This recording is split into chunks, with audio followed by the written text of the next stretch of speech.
हे आपल्याला माहिती आहे। त्याच्यामुळे त्या राज्याच्या या असंविधानिक सरकारच्या बाबत आम्ही लोकांनी फार वक्तव्य करावं असं नाही, पण राज्याच्या सरकारने ज्या पद्धतीने शेतकऱ्यांकडे दुर्लक्ष केलेलं आहे, राज्याच्या सरकारने तरुणांना ज्या पद्धतीने लुटायला सुरुवात केलेली आहे, गरिबाच्या हातातलं काम हिसकून घेतलेलं आहे आणि महाराष्ट्राची वाताहत ज्या पद्धतीने सुरू आहे त्याच्यावर लक्ष करावं।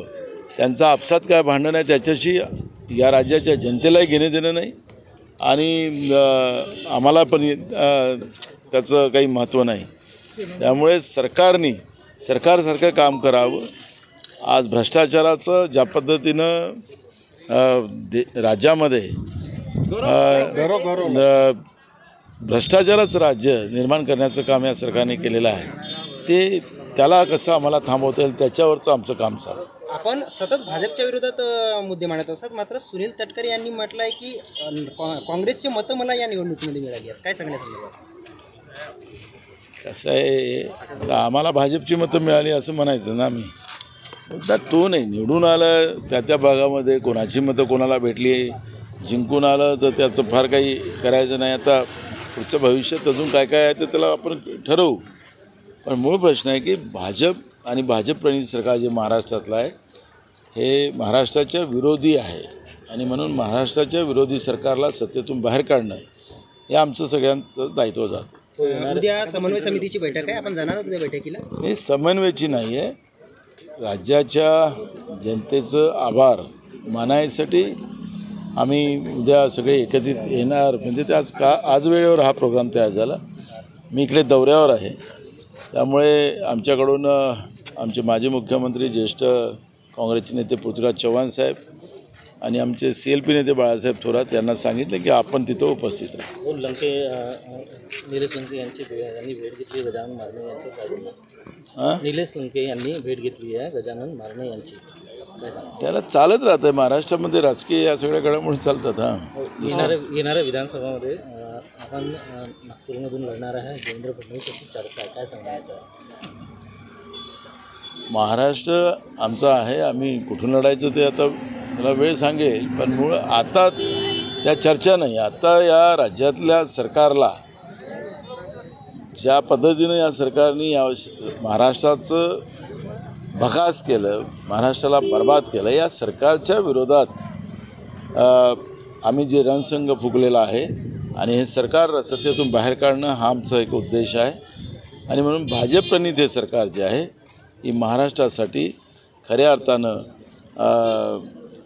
अडचणीची सरकार झालेली आहे आणि म्हणून ह्या सरकारलाच सत्तेतून बाहेर काढणं हाच आमचा ध्येय आहे। नानाभाऊ, आतापर्यंत अण्णा हजारे शांत बसले होते, मात्र आता त्यांनी अजित पवारांचा जो सिकर बँकेचा घोटाळा आहे त्याच्यावर आक्षेप घेतलेला आहे। आक्षेप घेतला पण आंदोलन करत नाही ना अण्णाजी। अण्णांनी सांगा पहिले जसं काँग्रेसच्या काळात आंदोलन करायचं तसं अण्णाजींनी आंदोलन केलं पाहिजे। त्यांचा स्टंट म्हणाल हा तुम्ही? मी आता त्यांच्याबद्दल नाही, ते ज्येष्ठ आहेत, त्यांच्याबद्दलची प्रतिक्रिया तशी देता येणार नाही। भुजबळ साहेब पक्षात सिनियर असून सुद्धा आतापर्यंत योग्य संधी मिळाली नसल्याचे बोलले आहेत, काय सांगा? OBCच्या बद्दलचा राग भाजपला राहिलेला आहे। अनेक OBCच्या नेत्यांना त्यांनी संपवलेलं आहे आणि आता योगायोगानं महाराष्ट्रामध्ये भाजप-प्रणीत सरकार आहे। पुन्हा ज्या छगन भुजबळांना 2.5 वर्ष जेलमध्ये टाकलं, त्यांना पुन्हा आपल्यासोबत घेतलं, मंत्रिमंडळात घेतलं, पण त्यांचं छळ हा संपवला नाही असं चित्र आपण पाहतो। भाजपचे खासदार ज्या ठिकाणी आहेत त्या ठिकाणातून कमी मतांनी उमेदवार आले असा आरोप भुजबळ आणि भाजपवरच केला। त्यांचं त्यांच्या ह्याच्यातला जो महाभारत आहे तो कळत आहेत म्हणून त्याच्यावर फार प्रतिक्रिया देणं काही गरजेचं नाही। हो, मराठ्यांची आज बैठक घेतलेली आहे देवेंद्र फडणवीस यांनी, विशेष मराठी आमदारांची, याच्यावर काय बोलणार? मूळ प्रश्न आहे की त्यांनी जो गड्डा खोदलेला आहे, जे पाप केलेलं आहे मराठा वर्सेस OBC, त्याला आता ते काही संपवू शकत नाही। त्यांनी मिटिंगा घेतल्यात। आम्ही सांगितलं की नरेंद्र मोदींनी जातीनिहाय जनगणना राष्ट्रीय पातळीवर करावी, जी मागणी आदरणीय राहुल गांधींची होती, तीच मागणी त्यांनी पुढे नेऊन तेव्हाच महाराष्ट्रातलेच नाही तर देशातले हे आरक्षणाचे जे वाद आहेत ते त्याच्यातून संपुष्टात येऊ शकतात। पण नरेंद्र मोदी सांगतात की आम्ही 2029मध्ये करू आणि महाराष्ट्रामध्ये ज्या पद्धतीचे आयोग नेमले जातात त्याच्यात मराठ्यांची थट्टा केली जातं, OBCची केली जातं, धनगरांची थट्टा केली जाते. ही थट्टा त्यांनी थांबवावी आणि निवडणुका आहेत त्याच्यासाठी ते मिटिंगा घेतील. पण जे काही आरक्षणाबद्दलचा विषय महाराष्ट्रामध्ये सुरू झालेला आहे आणि महाराष्ट्राची बदनामी झालेली आहे तिला कारणीभूत कोणी असेल तर भाजपच आहे.